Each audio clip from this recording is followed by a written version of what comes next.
जय हिंद दोस्तों, सैनिक समाचार में आपका हार्दिक स्वागत है। सबसे पहले बात करते हैं रोज की तरह हेडलाइंस की। हेडलाइंस से पहले आज है दोस्तों होली। आज और कल होली का सेलिब्रेशन है। पूरे भारतवर्ष में हमारे सैनिकों की होली होती है स्पेशल।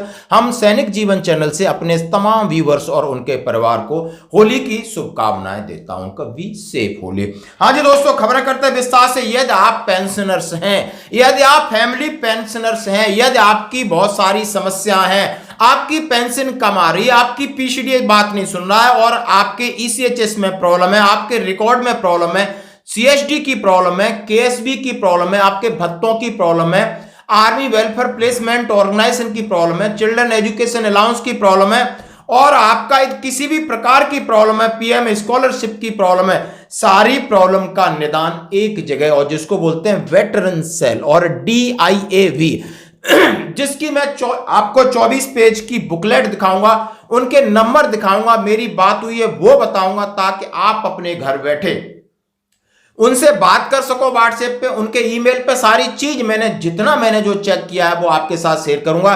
फौजियों की बहुत बुरी हालत है, हम नहीं समझ पा रहे कि हमारे साथ कोई प्रॉब्लम है तो हम कहां जाओ। दूसरी बात कहूंगा, हाँ जी, रक्षा मंत्री जी से सैनिकों की आखिरी मुलाकात, कहा मैं आ रहा हूं। अब आ रहा हूं, आखिरी मुलाकात, तो आखिर क्या करेंगे घोषणा।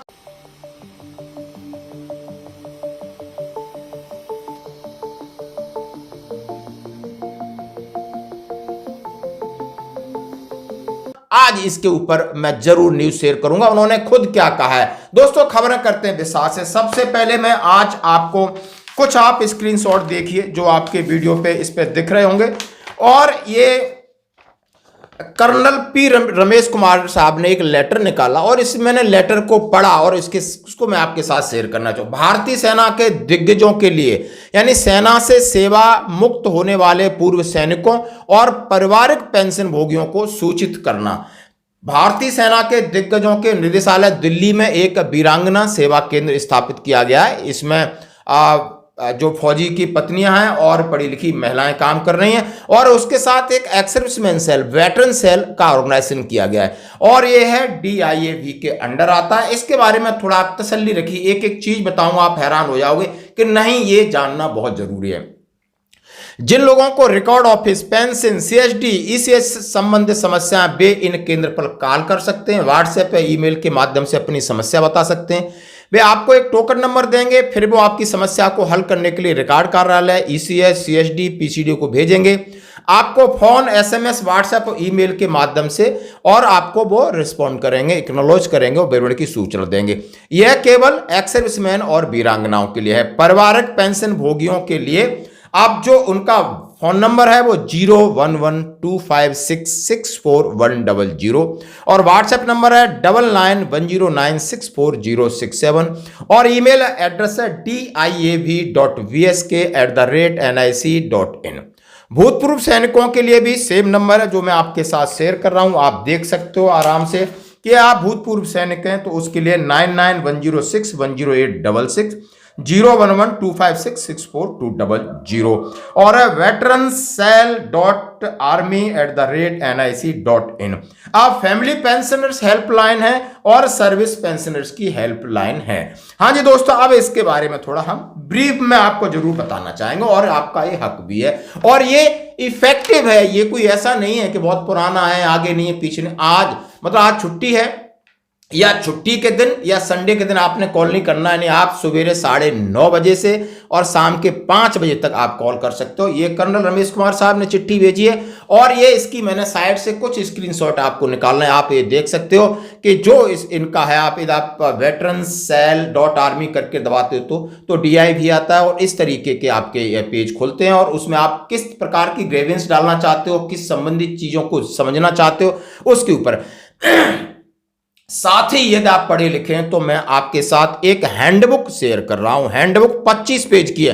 Compilation of all x gratia welfare scheme for veteran and ex serviceman, यानी जितनी स्कीम है, यानी जितना है, आप चाहे DSW है, चाहे आर्मी वेलफेयर एजुकेशन सोसाइटी है, चाहे आपका department of ex serviceman welfare है, चाहे केंद्रीय सैनिक बोर्ड है, जिला सैनिक बोर्ड है, AWPO है, DGR है, सारे इनके साथ कनेक्ट है। तो आपको एक्स ग्रेसिया है, आपकी ग्रांट के लिए, आपके सेंट्रल गवर्नमेंट के इंटाइटलमेंट क्या है, आपके बच्चों के लिए एमबीबीएस स्कूल है या बीडीएस है, उनके लिए कोटा कहाँ है, सीटें कहाँ है, चिल्ड्रन एजुकेशन अलाउंस क्या है, रिजर्वेशन ऑफ जॉब, कौन कौन सी प्राइवेट सेक्टर में आपको रिजर्वेशन जॉब मिलेगा, कौन कौन से स्टेट गवर्नमेंट में जॉब मिलेगा, आपको एजीआई की कोई समस्या बात कर सकते हो, आर्मी आपने कहा है, हाउसिंग हाउसिंग के लिए कोई समस्या है, education, funeral, marriage grant, orphan children, PM scholarship, किसी भी प्रकार की ईसीएचएस संबंधी, सीएचडी संबंधी कोई भी समस्या है, उसका निदान आपको एक जगह मिलेगा, जो कि मैंने आपको नंबर दिया। और मैं 25 पेज की बुकलेट आपके साथ शेयर कर रहा हूं, अपने भाइयों के साथ शेयर करिए। यानी ये कोई हवा में नहीं है, ये बिल्कुल जमीन पर ये नंबर लगते हैं, इनसे बात होती है, सब कुछ होता है, और समय 9:30 से शाम के 5 बजे तक दोस्तों। और इस खबर को आप अपने भाइयों में जरूर शेयर करिए, क्योंकि हम कहीं ना कहीं सिर मार रहे हैं, हम पीसीडीए में कोई कॉल अटेंड नहीं करता, ग्रेवियंस हम डाल रहे हैं उसका रिस्पॉन्स नहीं मिलता, बहुत सारे लोगों की पेंशन कम आ रही, तो आखिर कहां क्या करें, किसका सहारा लें। हम एक दूसरे के साथ जानकारी शेयर कर रहे हैं, इसीलिए शेयर कर रहे हैं ताकि हमें एक रास्ता मिले अपने अपने न्याय के लिए, अपने हक को समझें, जानें और उसको कैसे पाएं। दोस्तों ये एक छोटी सी कोशिश है और इसमें हम आपकी भागीदारी चाहते हैं, सिर्फ आपको जो मैंने इंफॉर्मेशन दी है उस पर काम करें। यदि लगता है ये नंबर नहीं लग रहा है, ये देखो साइट पे भी मैंने ये नंबर चला रहा हूं, उनकी वेबसाइट पे भी नंबर मिल जाएंगे आपको, कोई प्रॉब्लम नहीं है, आसानी से घर बैठे आप काम कर सकते हैं। जैसा दोस्तों हमने कहा कि रक्षा मंत्री जी ने कहा है मैं आ रहा हूं, बिल्कुल, और उन्होंने कहा है, एक ट्वीट डाला है, टुमारो 24 मार्च यानी कल का है, I shall be in Siachen the world highest battlefield, looking forward to, उन्होंने कहा है आप Holi with in the armoured forces personnel deployed there. उन्होंने कहा है होली को सेलिब्रेट करने के लिए हम एक विश्व के सबसे हाईएस्ट बैटलफील्ड के वहां पर जा रहे हैं, और कईयों ने कहा है our army personnel will be more motivated seeing you there. किसी ने कहा आपने डिसेबिलिटी पेंशन का कुछ नहीं किया, किसी ने कहा आपने कुल एमएसपी का कुछ नहीं किया, और किसी ने कहा ये आपकी आखिरी मुलाकात है सैनिकों की जैसा। हाँ जी दोस्तों बिल्कुल, मैं एक न्यूज भी इसके साथ चलाऊंगा। उन्होंने कहा यह मेरा परम सौभाग्य है कि मैं नेता तो बना और मंत्री भी बना, लेकिन मैं रक्षा मंत्री बनाऊं। मैं ऐसे वीर योद्धाओं के लिए काम कर रहा हूं, उनके साथ काम कर रहा हूं जिसके लग रहा है मेरे पूर्व जन्मों के अच्छे कर्म हैं। और मैं इस बात को बिल्कुल कहता हूं आपकी वाणी में, आप बिल्कुल आपने जो भी किया है उसका मैं भूर प्रशंसा करता हूं, लेकिन बहुत सारे ऐसे मुद्दे थे जो आपके पास थे, लेकिन आपने शायद उसके ऊपर आप सही निर्णायक निर्णय नहीं ले सका, और कहा कि बिल्कुल ये आखिरी मुलाकात हो सकती है। समझ सकते हो कि सियाचिन में अब रक्षा मंत्री हो सकते हैं कि सरकार द्वारा बने, या ये बनते हैं नहीं बनते, या सरकार द्वारा ये बनती है नहीं बनती, ये तो भविष्य की बात है, लेकिन वर्तमान में देखा जाए तो आपकी ये आखिरी मुलाकात है। आप सैनिकों को क्या दे सकते हैं और क्या न्यूज है। इस बार सियाचिन ग्लेशियर में खास होगी होली, खुद जवानों के पास जाएंगे रक्षा मंत्री राजनाथ सिंह जी।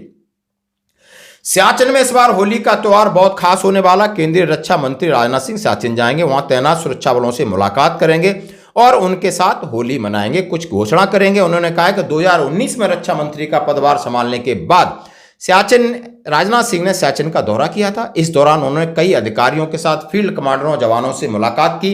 इस दौरान उनके साथ तत्कालीन सेना प्रमुख बिपिन रावत, यानी आप फर्स्ट में गए थे और अब लास्ट में जा रहे हो, फर्स्ट में क्या घोषणा करके आए, अब आप क्या दे के जाओगे, ये बात की बात है। सियाचिन दौरे के दौरान राजनाथ सिंह ने बताया कि यह एक ऐसा क्षेत्र है जहां दिन में भी तापमान 40 डिग्री कम होता है, -40 डिग्री होता है। यहाँ का मौसम कब मौत में बदल जाए कोई नहीं जानता। सियाचिन में देश की सबसे ऊंची सरहद और हिमालय की गोद में मौजूद सियाचिन दुनिया का सबसे ऊंचा और खतरनाक जंग का मैदान है। इसमें एक और पाकिस्तान है, दूसरी तरफ चालबाज चीन है। भाजपा के केंद्र में आने के बाद रक्षा मंत्री राजनाथ सिंह के अलावा 2017 में निर्मला सीतारमण और 2017 में प्रधानमंत्री नरेंद्र मोदी ने सियाचिन का दौरा किया था। बता दें कि सियाचिन ग्लेशियर में दुनिया का सबसे ऊंचा सैन्य क्षेत्र है। यह हिमालय के पूर्वी काराकोरम पर्वत श्रृंखला में स्थित है, जहां भारत और पाकिस्तान के बीच नियंत्रण रेखा समाप्त होती है। ऊंचाई पर होने के कारण यहां तैनात जवानों को आम दिनों में भी तेज बर्फीली हवाओं का सामना करना पड़ता है। यहाँ का तापमान 0 से 60 डिग्री नीचे सेल्सियस तक जाता है और भूस्खलन और हिमस्खलन आम बात है।